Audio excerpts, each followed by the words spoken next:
గుండెల్లో రైళ్లు పరిగెత్తిచ్చే విధంగా ఉంటాం. వీళ్ళ మైండ్స్ అన్ని ఖరాబ్ అయిపోయినాయి.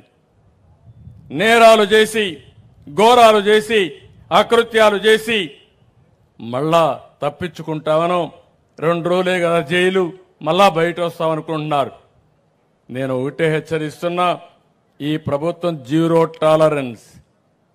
ఎవడైనా సరే ఆడబిడ్డల జోలుకొచ్చినా, ఈ గడ్డ పైన నేరాలు చేయాలనుకున్నా అలాంటి వాళ్ళు మాత్రం ఎట్టి పరిస్థితుల్లో వదిలిపెట్టం, ప్రజాహితం కోసం అని మరొక్కసారి మీ అందరికీ విజ్ఞప్తి చేస్తున్నా. ఇలాంటి జరిగినప్పుడు అనిపిస్తుంది ఏం చేయాలనో మీరు కూడా ఆలోచించుకోవాల్సిన అవసరం ఉంది.